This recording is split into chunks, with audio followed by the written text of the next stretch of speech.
Now you made a statement earlier, and I'm going to call you out on it because I loved it, but I want you to explain it. And it's walking into a house crotch first. I know you probably didn't expect me to bring that back up, Right. but I love the analogy. We were talking about being really good at something. Mm-hmm. Explain that statement. So walking in crotch first is just, that swagger you get when you're really good at something or, teetering on being the best at something. And it's just, nobody can take it away from you. Like you just know it. If you're an MMA fighter, Conor McGregor, I mean, that swagger that he did. He used to be a plumber, right? I did not know that. In Ireland, really? He used to be a plumber's apprentice. Conor, I want you on the show, brother. Look, anybody out there that knows Conor McGregor, I'm telling you right now, I want him in here on my podcast, and I promise I won't beat him up or anything at all. That's pretty good. I love it. So yeah, walking, I mean, just like his walk, like when he was in that arena, like he knew he was the best. You bet. And that transfers to everything you do. So yeah, I mean, walking in crotch first is just, you got it, and nobody can take that away from you. Tradesmen built America. Not policymakers or desk jockeys, but hardworking, blue-collared men and women. Join me, Roger Wakefield, on conversations with some of the nation's most successful skilled laborers. This is the Trade Talks. You're trying to build an amazing plumbing company. Yes, sir. How long have you been in plumbing? I have been in plumbing for just over 18 years now. 18 years. Yeah, 18 years. But, the neat thing about it is look, you've got a great attitude about it. You've got some great ideas. And I think what you're working on is going to be phenomenal. I really do. But let's go back to the start. How did you get into plumbing? So it was back 2006, 2007 when I first moved to Texas. I was selling cars. And So wait, you're a used car salesman? No, I was never a salesman. Okay. No, Okay. Never was. You just sold cars. Yeah, I wasn't a salesman. yeah. I just sold cars. The only time I sold a car was when somebody was already ready to buy a car. Oh, there you go. Yeah, Okay. I No, wasn't a that's a salesman. good way to look at it. But yeah, 2006, 2007, I was selling cars. My ex-father-in-law, he's an economy guru, I guess. And he said, hey, you probably don't want to be selling cars here in the next couple of years because the economy is about to do some not so great things. And I was like, I have no clue what I want to do when I grow up. So, any help? And he said, well, people are always going to go to the bathroom and need water. So you should look into plumbing.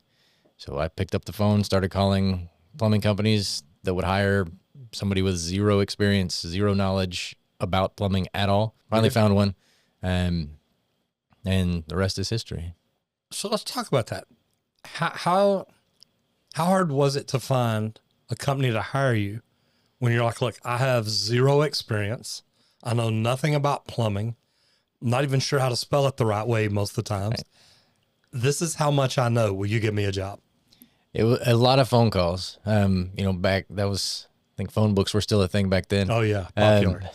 And I got lucky because I found a company that would hire somebody with no plumbing knowledge, but I got hired as a call taker for that company. So it wasn't, I didn't get hired as an apprentice or as a potential plumber at all. I was just, you're the office help. And one of the plumbers that worked there, he was like, hey, you're working for a plumbing company. You should definitely get your apprentice card. And so, I got my apprentice card while working in the office, while being a dispatcher and all of that. I still have plumbers to this day who give me crap for not getting my license the right way and having to be behind a shovel for years and, a tool fetcher. But, yeah. And really, though, it's actually pretty good because if your long-term goal, which I don't even think you knew at the time, that you wanted to open your own company, that you wanted to be an entrepreneur, anything at all like that. But I think that's a great idea. I used to love when I'd have a day that either a plumber was slow, they're on light duty, something like that. It's like, can I put them with the CSR? Can they sit in here and listen to them answer the phone? You learn to do it by learning to do it. Yeah. I think it's beneficial for anybody in a company to, cross-train different roles. That's one of the things that we're doing now is anybody who works for the company, whether it is a CSR, they're going to spend some time in the field. We're going to get them an apprentice card. so they know what it's like. You know, why are we here doing what we're doing? It's for these guys out in the field. So, you know, having them all take part in the day-to-day operation of the company in any aspect, I think is super important. You know, I love the way you word that, because I was working for a big construction company at one point, and I've worked for several of them at several points. But I'm in the office one day, and I'm getting some papers copied to carry out to the job for some reason. And I hear two ladies in the office, and man, they're just complaining about the plumbers. The plumbers want this. The plumbers want this. The plumbers want this. And I mean, it is just I want to call it, it was a bitch session. That's exactly what it was. I can't cover that up. And I'm listening to it, and I know the plumbers they're talking about. I know what it is they want. I know why they want it, why they need it. So when I got all my stuff together, I got it in a folder and got it ready to go. And I walked over and I knocked on the door, and, you know, they both look at me like, hey. And I said, look, I don't want this to sound bad or anything, but y'all understand we're paid for what these guys do out in the field every day. Nobody's paying us because we have good office people. Right. Nobody's paying us because we do good office work. We get paid to put pipe in out in the field.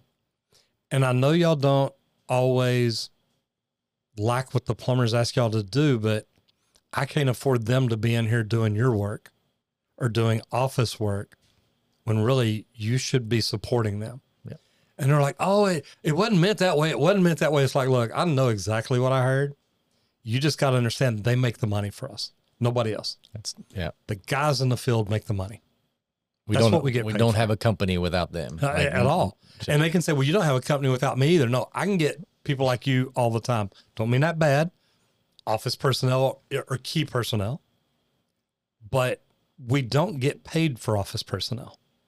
We get paid for what we do out in the field, to unstop a drain, to install a water line, to build a building, whatever it is. That's what we get paid for. And there's so many other employees involved, but it blew my mind that the office personnel were so upset because the plumbers wanted them to do something. And I like that, because I think that's part of what made me look back at, look, the plumbers need to sit in the office and see what it's like when you're busy and somebody calls in and says, hey, I need. Well, that can mess up the secretary's whole day, office personnel, whatever you want to call them. But I love the fact that you're also taking your CSRs and putting them in a truck and look, let's go run a call. I've been involved with very many best practice groups, and, you know, they always tell the people, look, get out in your truck, get out and see what your people are doing, see how they're doing it. So I think that's fantastic. Your father-in-law told you people are going to need to use the restroom.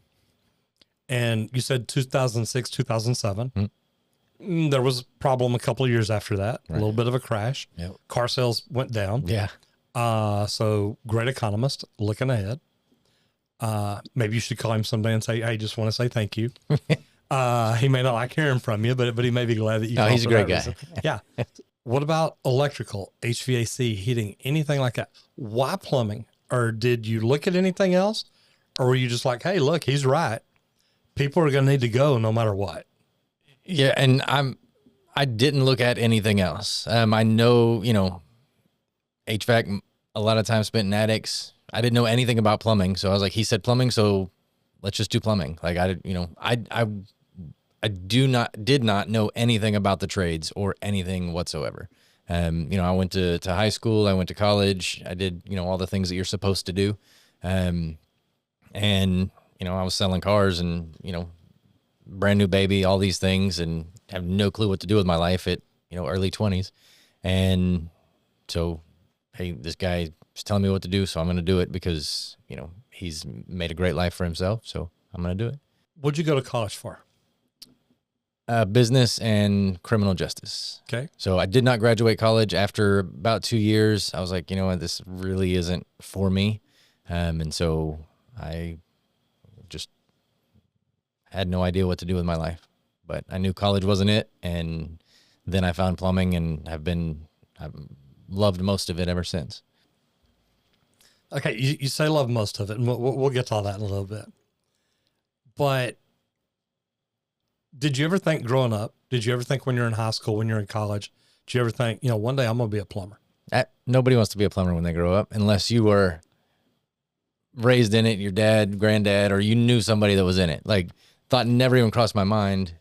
A lot of the people I know, nobody knows really what plumbers do. People are still surprised that we do gas. Boy, that's the truth. Yeah, and but does gas bother you? No, I love gas. It's so funny because plumbers around the country, when I make videos, they'll be like, "Wait, why are you doing gas?" It's like, well, in Texas we do gas. They're like, "Dude, scares the mess out of me." I'm like, "Why?" Really? And they're like, "Well, man, it's flammable. It's dangerous. It can kill people." It's like, the gas line's at about 2 ounces. We install water lines that handle 100 PSI every freaking day. And you're going to let a line that has 2 ounces of pressure scare you? And I'm like, well, it's dangerous. It's like, it's not like there's gas in it when you're running it. It's nuts. But anyway, it's never bothered me. But I think it's because when you're brought up in the trade, it's part of what you do. Yep. I remember grabbing a big 3-legged electric tripod and setting it down and, the power vise, and you're out cutting and threading pipe all freaking day long. So, I've been there and love it. It's a lot of fun. So that's very interesting. Attics are hot. Attics are hot. Never thought about electricity. No. If you went to college, you're too smart to be an electrician. I was about to say, there's not a whole lot of job. I mean, changing a light bulb, how hard is that, right? I know. That's the way I look at it. To all my electrician friends, he said it, not me. I just agreed. No, I love all the trades. I love the banter that we have, the way we talk trash about each other. But literally, Dustin Stelzer from Electrician U on YouTube literally texted me yesterday, said, "Dude, I hadn't heard from you in a while. How you doing?" And man, we jumped on a call for like 45 minutes. It's like, man, what's going on? Why are you in Boston, not Austin? Because that's where he lived when I met him. So it's good, but we do have a great relationship. We'll never tell people in public that, but I think that's one of my biggest things that I love. Well, you went to college. You're definitely too smart to be an electrician. Anyway, what did you enjoy about plumbing when you got in it and got started at it? So after I got my license and started. Okay, yeah. So hold on, let's back up, because the way you worded that, you pretty much worked in the office the whole time, then got your license. Yes. So I got my license after having been on maybe 3 plumbing jobs my entire apprenticeship. So over 2 years, I went out and helped 1 pier and beam water repipe, 1 boiler in a Mexican restaurant upstairs, and then there was 1 more that I don't even remember. I was just helping the guy. And that was my plumbing experience when I went to take my test. And so I took my tests, passed the test, first try, and went to a different company, rode with their master plumber for 2 days, and they threw me the keys to a truck and said, "You're a plumber now." And so I had to figure it all out on the fly. And I think, I'm grateful for that opportunity because I got to learn to grateful for the opportunity of going on 3 jobs, or grateful for the opportunity of riding with a master plumber for 2 days? Grateful for the opportunity to learn to do plumbing, I guess, my way. On your own. Yeah. You bet. No, I do. I like that. Not having under somebody's thumb and saying you have to do it this way. Because there are, multiple ways to do some things. And then, I got to learn how to interact with customers. I wasn't told this is how you have to be. So now, the way I present myself, I guess, is just who I am. There's no, yeah. I am who I am, and I got to be who I wanted to be in the plumbing trade. So, in a way that's good, because, you didn't learn bad habits. You didn't learn from shoddy plumbers. You had some experience from, 5 whole days in the truck or something, maybe more than 5 days, but, and that's interesting because, and let me ask you a question here, because I've had this conversation with Frank Denton, the chairman of the Texas State Board. I've had this conversation with Brian Francis, the executive director of TDLR, licensing for electricians and HVAC techs and all that. You got your license in 2 years, basically working in an office. Do you think it should take every plumber 2 years to get a tradesman and 4 years to get a journeyman license? I mean, some could argue that that's not long enough. I mean, I still learn stuff, you know. But you've been plumbing 16, 18 years now. Yeah. And I learn stuff all the time. And that's the You only. don't know everything? I'm almost there. I'm joking. No. I've been doing this 44 years. I still don't know everything. I still learn new things. There's new tools, materials, techniques, and equipment every freaking day in our trade. You're never going to know it all. Yeah. And one of the really cool things, like, you know, it's not a competition with other plumbers, right? It's not, you know, you're not in competition with other companies or anything like that. We're all here to help people together. So if I can learn something from another company, you know, sit in on their training or what have you, like I'm going to do it because, you know, they may do things a way and I'll just pick up little tidbits of it, or maybe I can share something with them, and, you know, we can all elevate each other together. This video is sponsored by High Level. For your 30-day free trial, go to gohighlevel.com/Roger Wakefield. Okay, take just a second and tell everybody who you are and what you do. Steven Smith. I currently own S&D Plumbing. Started it beginning of 2022. After having worked at Milestone, I helped Dr. Butler run their plumbing department for 4.5 years.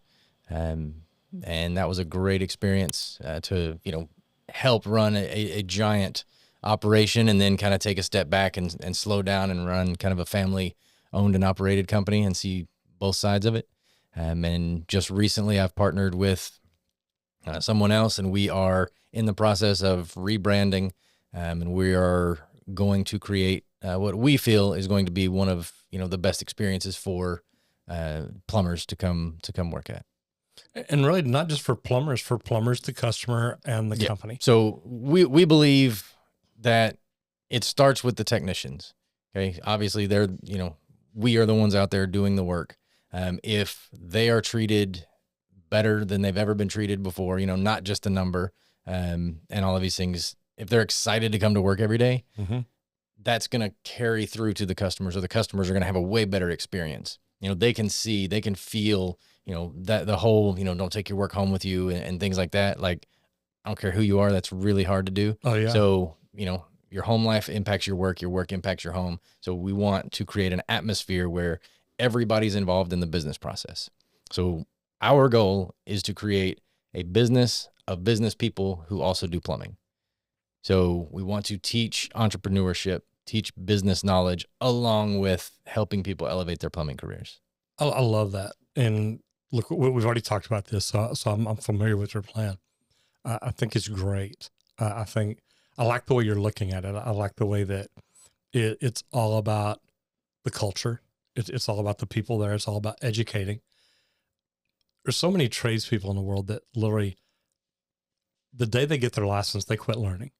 You know, me, I got in the trade to become a plumber. Once I got my plumbing license, I didn't learn anything for probably 10 or 12 years. When continuing ed came up, I was going to continuing ed. But when I got in the union and got my med gas, it was like, wow, you know what? There's so many things to learn. I realized that there's a WSPS, there's a residential fire protection system. And then I started, before I did all those, I got my master's. Then I went back, got my master med gas. Then I wanted my master WSPS and fire protection. So I'm like, look, I want everything. I want to learn. And becoming a student of plumbing, I think, has really helped me get to where I'm at, because we've talked about this. I wanted to be one of the best. I wanted to know more about plumbing than almost anybody. I mean, don't get me wrong. I know a lot of people that are smarter than me in plumbing, and I love it. I love talking to them. But I also know that at that time, and at that time, I didn't even plan on opening my own company. It's like, look, I want all this. And as I was growing, as my knowledge was growing, I was realizing I'm becoming a better plumber because I know more about it. I know more about the business end of it. I started studying through the UA University and construction management and just all these different things that literally made me see things a different way. What is it that once you were in plumbing, what made you want to become a really good plumber? So I'm kind of like you. When I got my tradesman, it was just a job. It was, okay, now I have a job, right? Like, you know, I can fix a few things. I kept my tradesman for longer than I should have, probably 7, 8 years. Just because I was comfortable. I didn't want to do commercial work. As soon as I get my journeyman, they're going to make me do commercial work. Right. So, just residential, fixing toilets. I did a lot of home warranty work, just, for a couple different companies. And then something clicked, and I can't speak to what that was. But it was a lot. And honestly, it probably happened about 7 years ago. 7.5 years ago is when I really turned things on, and wanted to become the best person I could be, for myself and for my family and for everyone I work with. When you wanted to become really good, what did you change? What about you changed that? And I don't mean the thought. I don't remember what it was that clicked or anything. What kind of things did you start doing knowing this is going to make me a better plumber? So full disclosure, 7.5 years ago, is when I decided that I was done being an alcoholic. And that's what has changed who I am. It was just it was a long, hard road up until that point. And addiction is a disease, right? You bet. The comedian Mitch Hedberg has a really funny line. He says, addiction or alcoholism is a disease, but it's the only disease you can get yelled at for having. So, I realized it. And until you make up your mind, to make a change, there's no programs or anything you can do to help you. Okay. It has to come from within. And then once it was just, that was the switch. I made up my mind and haven't touched it since. And because of that. So you were able to stop all by yourself. Just that's it. Yeah. Boom. Done. Cold turkey. And I didn't realize how dangerous that was because of the level I was at until several months later. Like I could have died because I quit. No, I love it. People laugh at me and things. I don't tell a lot of people I quit cocaine and crank the same way. I started doing drugs when I was in Austin and came back here and did them, and woke up one day. I'm like, man, that's it. Yeah. It's not how I want to live my life. Done. Yeah. I've got a kid and I don't want to sit in a jail cell and wonder how he's growing up or anything like that. Yeah. And that's something I don't tell a lot of people, but no, so I get it. Good for you. I consider myself incredibly lucky because of, the path I was on versus where I am now. No DUIs. I didn't kill anybody on, driving drunk, any of that stuff. And now, making that change and deciding to be a better person for everyone in my life and myself. I decided, what gifts do you want to give the future you? Mm-hmm. And so, you eat better, you take care of yourself, you work out, you do all these things. And then all these micro changes that you do every day, that is what makes you who you become. And, I wouldn't trade any of it for the world. Like I'm, no regrets. Like I love my journey because I love where I am now. No. And, I love the book by Seth Godin, Good to Great, or not Good to Great, The Dip. He says, look, you're going along and then you hit this dip. And it's funny. I was listening to somebody just the other day and I said, look, when you're at rock bottom, that's not the time to stop. That's when you push harder and you keep going. And Seth talks about being down. He says, but you get that momentum coming down. And if you pull it right, you can come up really, really high. And I love the way he starts out his book. And it's if you're not trying to be the best, why not? And he gives examples of other people that are trying to be the best. You did it at a great time before you started your business. After you start your business, look, I've worked for plumbers that literally, they took off every day at noon. You found them in the bar right down the street. And that's where literally you're supposed to go by and talk to them on the way into the shop, because it's right down the street from the shop. It was in Austin. And I remember it to this day. You'd literally pull your plumbing company into the bar. It was a Pearl Street Oyster Bar. And we'd pull in, go inside, sit at the bar. He always ran a tab. He's like, you want anything to drink? Like, no, I'm good. And, sit and talk for a little bit and then go drop off your truck and head back home or whatever it is. Nice. Sometimes making a lot of money can put you in a bad spot because he'd get drunk and then he'd go out and play on his race boat all weekend. We all make mistakes and we all go through hard times. But it's neat to see that you're like, look, if I'm going to change my path, change where I'm headed, I've got to change me. A lot of people don't see that. So you go through that. Is it hard on you? Is it hard to quit, or you're just like, dude, I'm done? Because me, I called everybody that was in my house together, which it was a rental house with a bunch of party people. Called them all together, flushed everything down the toilet, and I said, no more. And they're like, wait, what? It's like, they're like, well, what if hypothetically you walk upstairs, we're having a party, and somebody has some cocaine? I said, I'm going to throw somebody out the window. So they knew I was serious. Everybody moved out before the end of the month. It's like, we're done. And I'm like, okay, I can do this. And I straightened up, but I never touched it again. Never wanted to touch it again. It was offered to me years later. I'm like, no, I'm good. Don't need it. Now, I do drink alcohol. I don't get drunk. I don't drink every day, but I use it to help control my mind, to turn my mind off. My mind runs 900 miles an hour. And I even tried sleepable, edible gummies at one point. I don't like waking up high. I don't want to feel drunk. I don't want to do anything like that. But we all go through different things to control ourselves. Me, when I quit, it was easy. I said, I'm done. It's over. So I was the exact same. Like, I'd quit before, I think there was a year span in. I tried quitting Copenhagen many times. That was hard to do. But yeah, it's, I mean, you try and quit, but but once you make your mind up, like you said, like it was easy to quit because I knew that in my mind, I had already quit. It was just, now my body, I have to convince my body that, you want to quit. Right. So, once your mind's made up, there's nothing you can do to change it. No, man, I completely, Henry Ford, whether you decide you can or you can't, you're right. That's it. It's so interesting to see because and look, this is something I'll never talk about, but you did that.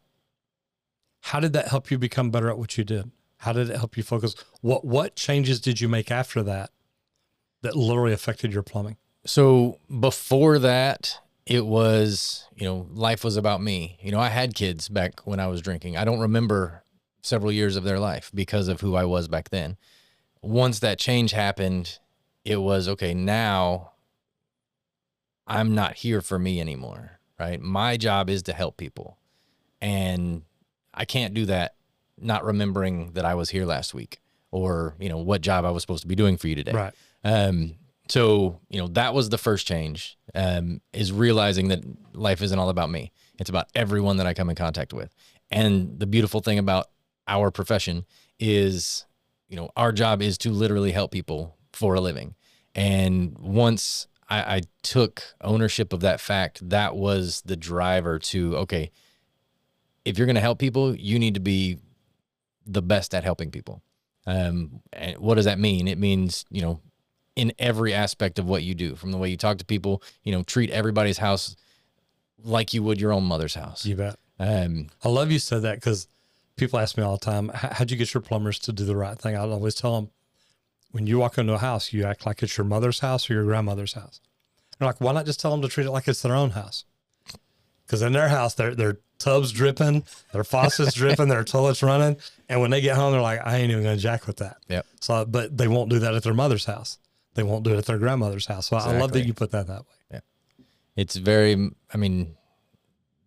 the experience we want our customers to have, by the end of it, again, it doesn't matter how much money they spend with you. At the end of it, you're part of the family now. You're a friend. I can't tell you how many times I've been invited to dinner or stayed for dinner after a long job just because it's you're no longer the hired help. You bet. You're invited over for Thanksgiving. It's like, well, I got family. I'm going to go with them. It's like, yeah, but man, we'd really love to have you. I've told my family all about you. They'd love to meet you.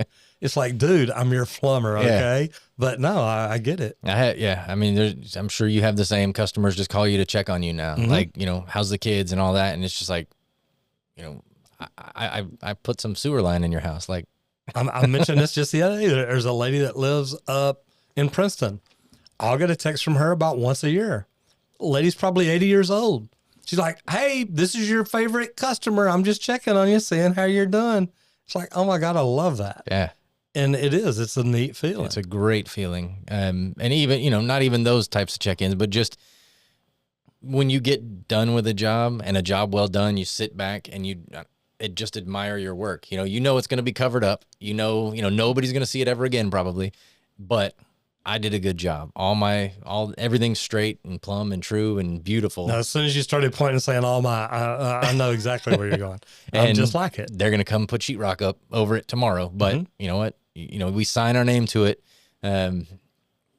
internally. And you bet. I mean, here lately, that's kind of something that we've started to implement is, we will literally sign our jobs. That's kind of taking ownership of, you did this.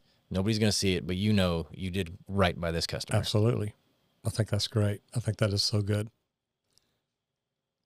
How hard was it to start your own business? I thought it was going to be easy. People do it every day. And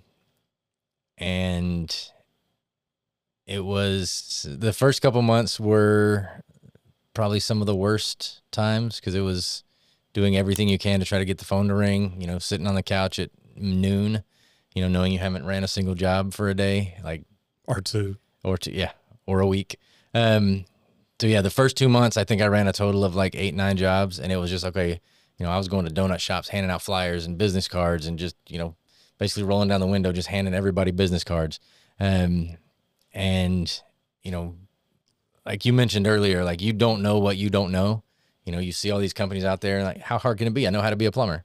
But there is a lot that goes into running a business that has nothing to do with plumbing. Not a dang thing. And so, that's another reason why, we're kind of working on what we're doing, because we want to help plumbers kind of get out of that. If you want to open your own company, we want to help you get there. Here's some extra tools that I didn't have when I started. I had no clue what a P&L was. And in hindsight, I wasn't even doing a P&L right. So most of us don't. Even to this day. Yeah. It's unless you've got a bookkeeper or CPA that says, look, here's all the information I need to make it. We don't. It's like, hey, I had this much come in, this much go out, and this is how much I made. Yeah. Yeah. That's not really a P&L. No, it is. There's a profit and loss right there. This is yep. And I mean, again, talking about the constantly learning thing, yeah, I could do, fill out a spreadsheet, 5 months ago, here's what we made, here's what I spent, here's what was left over. So, okay, I guess we made some money that month. But, what about 3 months from now? At no point when I was first starting was I ever looking towards the future. Right. And I think that's probably where a lot of people, myself included, kind of fail, if you will, when they're first starting the business, is because you have no clue what tomorrow's going to bring. You just hope that when you do your P&L from last month, that there was some money left over. So, that was a big bitter pill to swallow, learning that you don't know how to run a business. It's good. And luckily, one of my first coaches was Michael Gerber. He wrote the E-Myth book, and it's a great book to read. If you haven't read it, it's Ken Goodrich, who owns probably the biggest plumbing business in the world. He's sold to the same company 16 different times. So he's probably made $400 or $500 million. But the cool thing about it is he says, look, everything I learned about business, I learned from the E-Myth, and it taught me how to look at a business and how to do this. And so I hired Michael Gerber as my first coach, which was great, but it's still, there's so many things that we don't know. And luckily I had some great coaches. That's why I try to coach now and try to help people. But when you're first doing it, you don't a lot of people don't even know their why. Now, you told me earlier about being in a meeting at work one day and you heard your why. Somebody asked about tell them if they want to make this much money, they got to open their own business. Explain that conversation, and what about it made you think, okay, this is what I need to do? So it was just that conversation. We were in a big meeting, and it was, some guys are complaining about not making enough money or what have you. And then, one of the higher ups said, well, just tell them if you ever want to open your own company, or I'm sorry, back up. If you ever want to make over $200,000 a year, you need to open your own company. I was like, well, I would like to do that. And now, were you already close to 200,000 a year? Were you getting to that level, or no? I mean, it was kind of one of those. I know plumbers that make 200 to 350,000 a year. Yeah, for sure. Or tradespeople I was, in general. I was in a management position. So it was, it was very, air conditioned office, all the beautiful things that, you definitely take for granted when you're out. And you don't like getting dirty. I do not like, my mom still can't believe I'm a plumber because I do not like getting dirty. I love that. I do. But yeah, and it was, well, that's what got the wheels turning.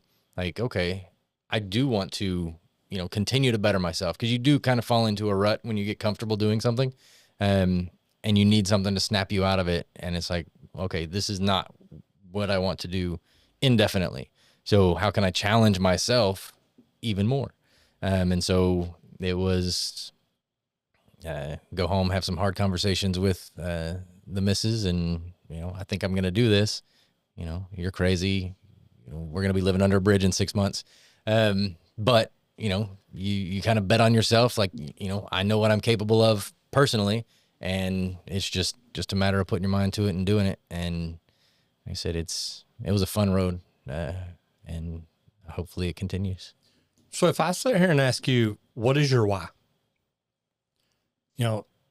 All these big coaches and speakers and everybody tell you, like, you have to know your why. Why did you start a business? Why are you in business?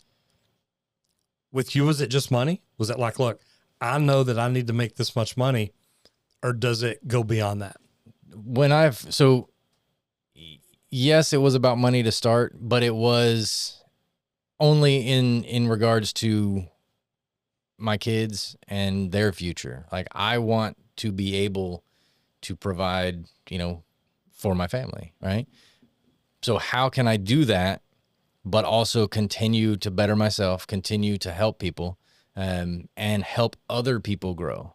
So, helping people isn't just, you help a customer fix their toilet. That's awesome. Right. But if some of what I've learned having ran a business can be transferred to other plumbers and help them grow, help them learn how to create wealth and all of these things, then, why wouldn't I do that? So to answer your question, I think the why, my why keeps transforming, right? It keeps changing because I keep realizing that there is so much more to offer people. Starting a company, great. I can help a few people. Okay. Well, now partner with somebody who can add some rocket fuel to this journey. And okay, now we can help a lot more people. And so it just keeps growing. When I started my company, it was, okay, I'm going to get, maybe 8-10 trucks on the road at some point. And I just want to get to a point where I can sell it and retire. Okay. I had my number. As soon as I can sell my company for this, I'm out. And I'll go on cruises for the rest of my life. Okay, what's your number? Just hypothetically. $10 million. Okay. But if you sell your company for that, you're only going to get half that. Right. Because $10 million is my number too, but that's got to be in the bank, right, locked up, vaulted down, where I can live on $500,000 to $800,000 a year interest. So live off the interest. Yep. That's the goal. Okay. Yep. No, that's why I was curious. Yep. A lot of plumbers out there think if I could sell this for $2 million, I could live forever. No, you can't. Mm-mm. No, that's not even $100,000 a year. If you invest it wisely, you could get close to it, but you better have your house paid off. You better have a lot of things paid off. So if like, I'm in a lot of Facebook groups, as I'm sure you are. One thing that you see a lot on those things is, plumbing bought me this, right? And so you see the trucks and the jet skis and all that awesome stuff, right? I also want to see somebody post a picture of their brokerage account with $1 million, $2 million, $3 million in it, and know that I helped them get there. Mm-hmm. So I like that. That is a huge why for me and my business partner to help, plumbers know how to take care of their families as well for, indefinitely. So however we can help do that. And then again, if I had that kind of money in the bank, right? Like, and I go to a customer's house, they just feel it on you. You are ecstatic to come into their house. Like every little thing you do shows that you are excellent at what you do, that you're passionate about your job. And, there's no greater feeling to a customer than the feeling of, okay, this person really cares about me and my family and my house, like my biggest investment. So yeah, that's. This video is sponsored by High Level. We've partnered up with High Level because we believe this is the best all-in-one sales and marketing platform to help you grow your business.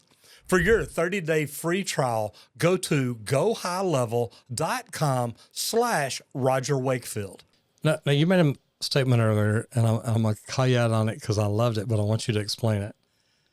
And it's walking into a house crotch first. I know you probably didn't expect me to bring that back up, right? But I love the analogy. We were talking about being really good at something. Mm-hmm. Explain that statement. So walking in crotch first is just, that swagger you get when you're really good at something, or, teetering on being the best at something.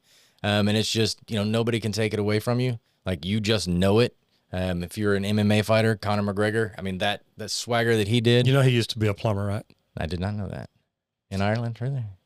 He used to be a plumber's apprentice. Conor, I want you on the show, brother.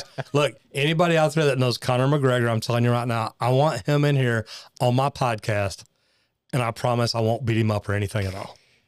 That's pretty good. I love it. So yeah, just like his walk, like when he was in that arena, like he knew he was the best. You bet. And that transfers to everything you do. So yeah, walking in crotch first is just, you got it, and nobody can take that away from you. No, I did. I laughed when you said it, but I'm like, man, I love that analogy because, I teach people, look, be great at something. Okay. Me, it was slab leak and leak detection. It was whole house water filtration. A lot of companies, it should be tankless water heaters. You get something that you're so good at it.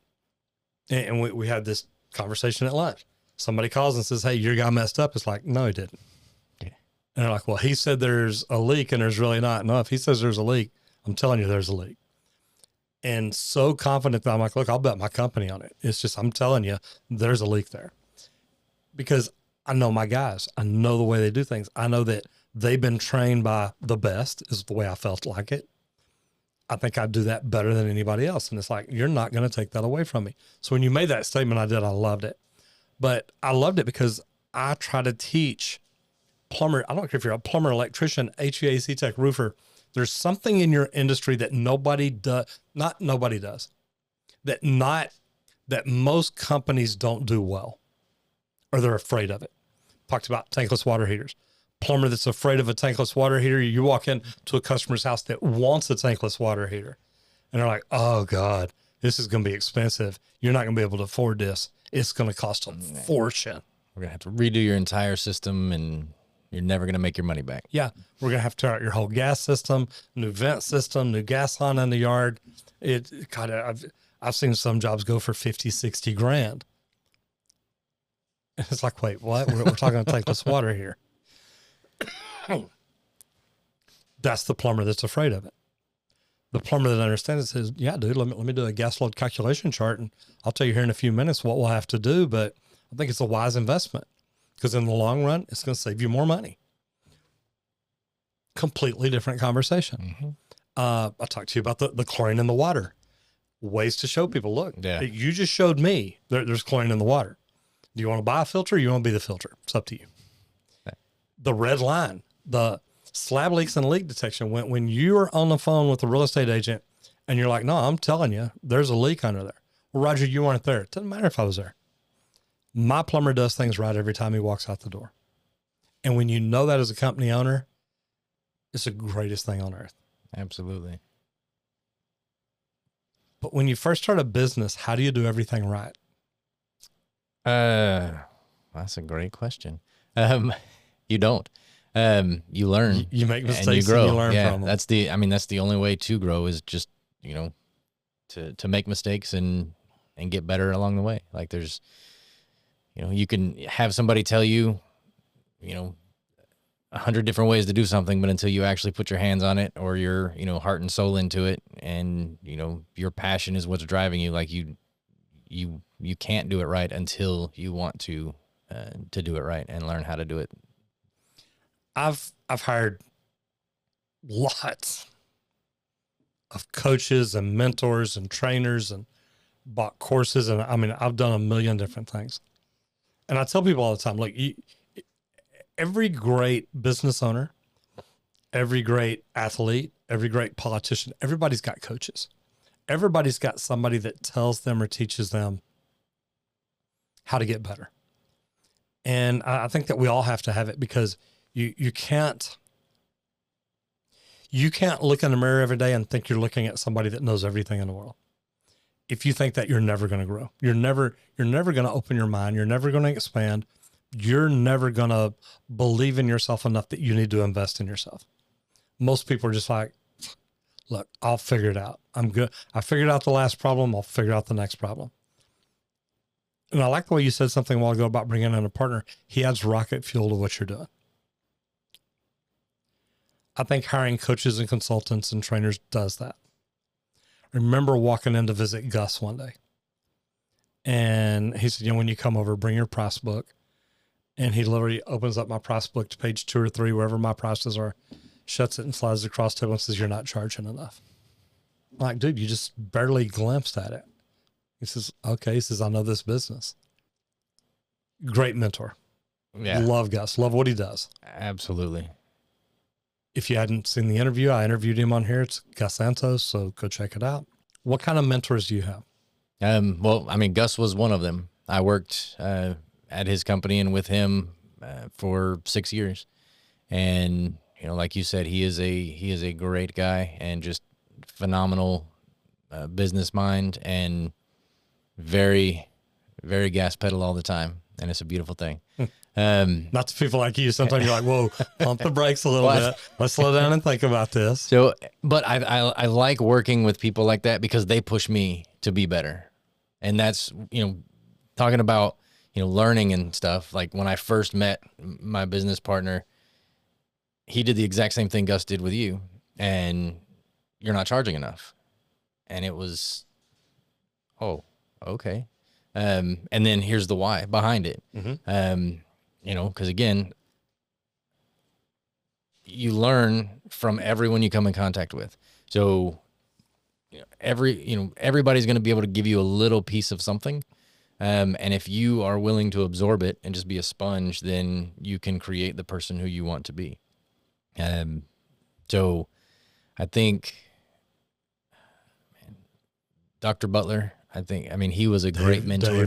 David Butler. No, you're good. No, I know David. David and I went to school together. Yeah, I like to think I coined that phrase. But yeah, he was a great. He's the plumbing knowledge that he has, and being able to work with him was phenomenal. So on the plumbing side of things, he was a great mentor for me, and helped me tremendously. And on the business side, he understands. Oh yeah, from pops up. Everything. 30. You can't stay in business for over 30 years and not know about business. So yeah, he was a big one. And then I think a lot of people.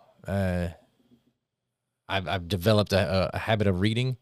So I think, part of my mentors that I look up to are the people who write the books, the Simon Sinek's and those type of people, because again, just this wealth of knowledge is out there. And, if you spend a little bit of time every morning on self-development, then again, that carries you through the rest of the day. So, I tell people too, you talk about self-development.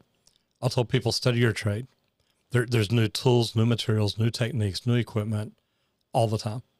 And I go to trade shows, multiple trade shows every year, to see the new stuff coming out. People that do this end up in the top 5% of their industry, because most people don't. Most people, like I told you, we get our license. I got in the trade to become a plumber. Once I was one, I quit learning. I'm like, look, I'm good. Yeah. Got my license. I'm fine. You said, look, as soon as I got my tradesman, just let me work. Yep. I got a job now. I think that one of the most important things that we all need to be doing is learning and growing. And I think you're doing it. I think that you've learned from good people. You're learning from others. You're doing things on a regular basis. What are you doing right now to grow your company? So I mentioned, I was trying to slow roll it at the beginning. Having somebody now who has built multi-million-dollar companies before, and just changing the way you look at things, The way we're looking at growth is, what we're doing isn't going to be easy. Okay. So you need to develop this core group of individuals who can help you get to where, we all want to be.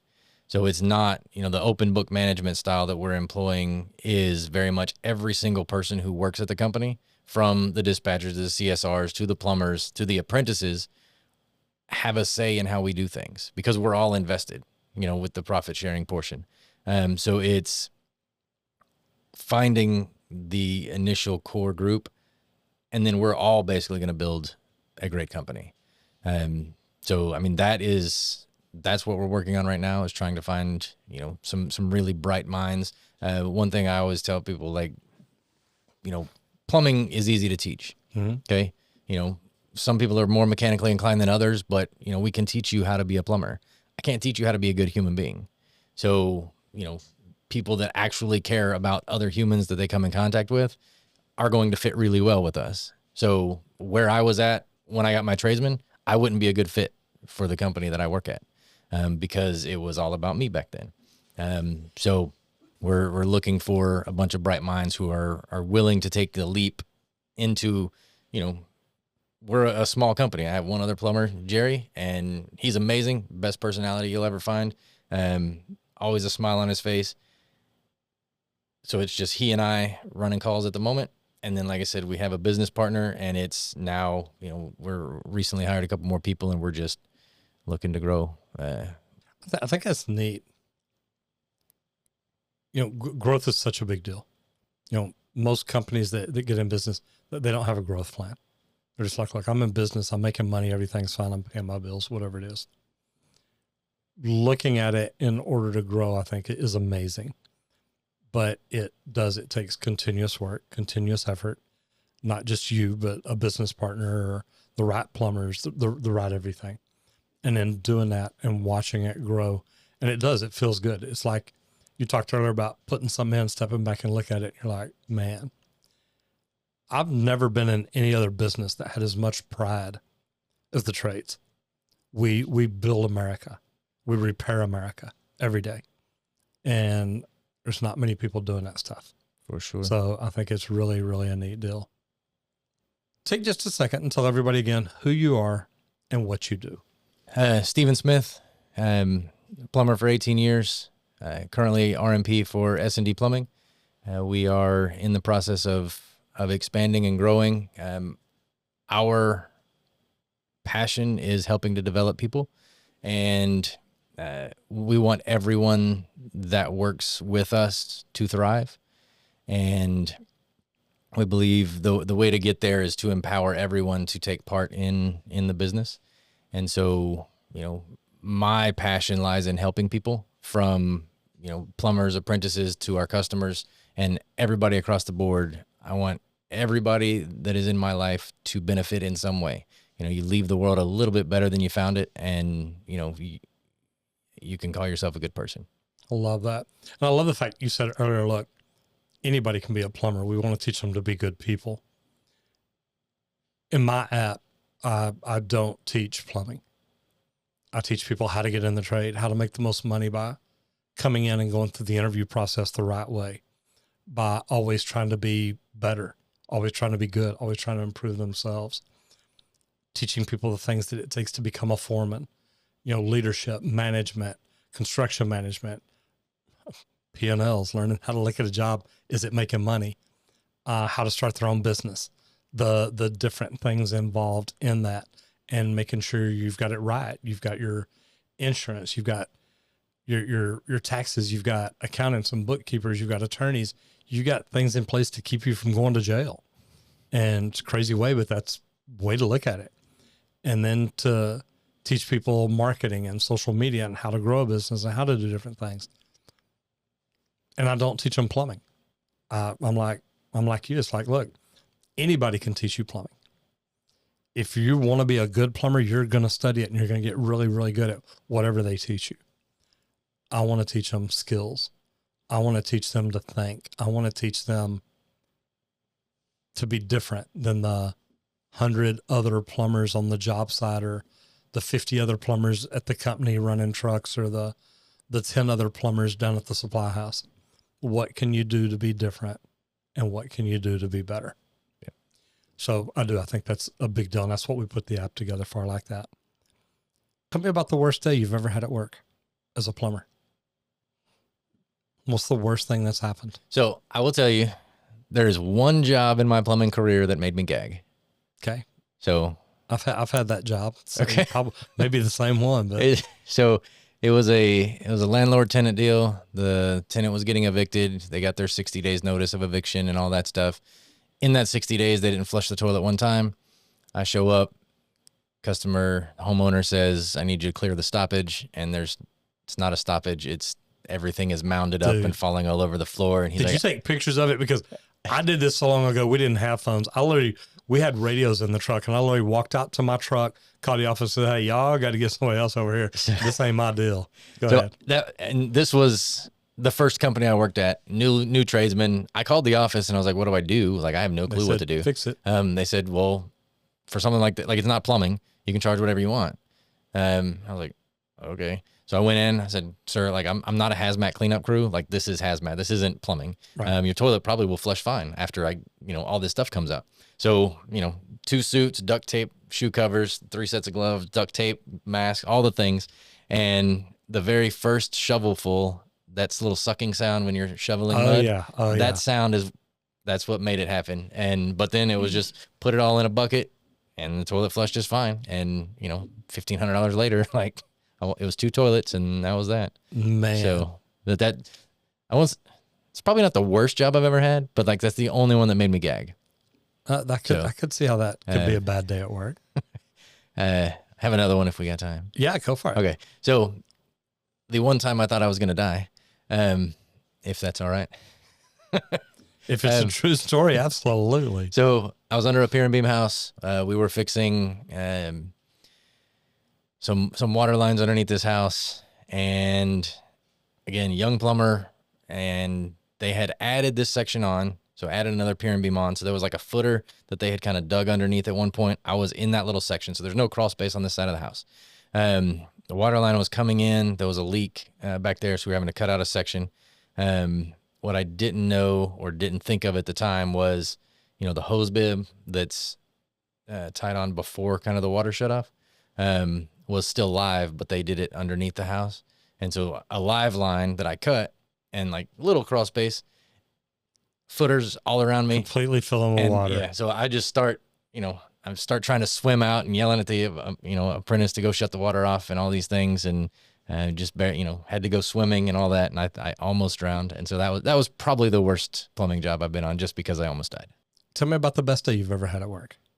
I really don't know if I have a best day. I have a lot of really good days, and all of those days center around a customer, at the end of a job, however much they're paying you, and being grateful that they're giving you this money. You bet. Like that is, that's the greatest feeling, because at that point, like you did the right thing. Again, what's on the check or whatever, that doesn't matter. The fact that they're grateful to hand you that money is one of the best feelings in the world, because you solved a problem, and maybe it's a problem that another plumber wasn't able to figure out. That's another great feeling. Because going back to the Crotch first, like, you're good at something, figuring things out, solving problems, and then, being paid to help people is, who could ask for more? I like that. I like that a lot. You told me earlier, it's nice to walk into a house when you're the 3rd or 4th plumber there, and they're like, nobody's ever figured this out. It's one of my favorites. Cause it's a challenge, one, cause, but also knowing that you will figure it out. And it's, it's a great feeling, because again, not to speak bad of any other plumbers, but I mean, customers have had bad experiences with people in the trades every day, whether they're licensed or not. Right. I mean, there's a lot of people out there that are plumbers, who aren't. And,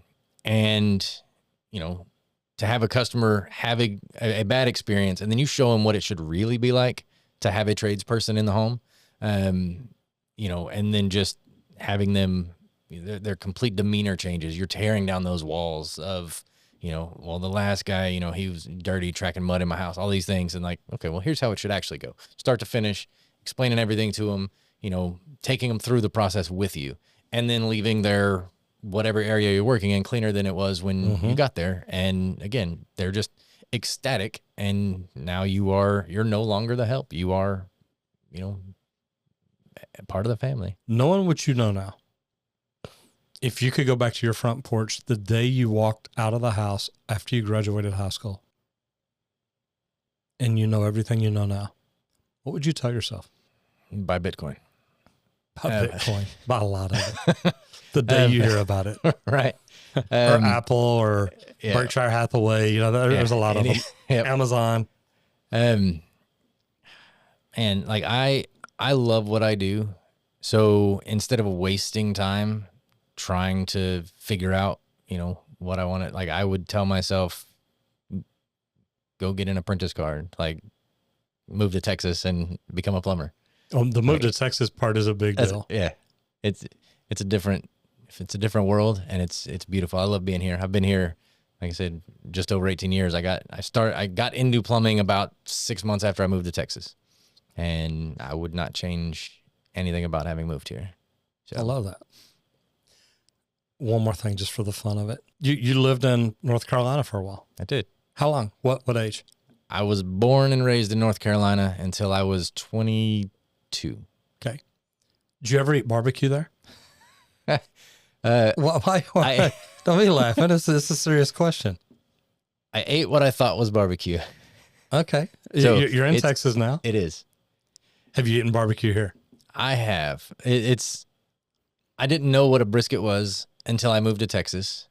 And it was probably a year or two after I moved to Texas that I heard, somebody invited us, or we were, hey, you want to go get barbecue? Right. And so I'm thinking, okay, we're going to go get a pulled pork sandwich with some vinegar sauce on it. And yeah, we don't do vinegar barbecue sauce here. Right? Yeah. And then I'm like, what is this? And then it was just like, oh, this is barbecue.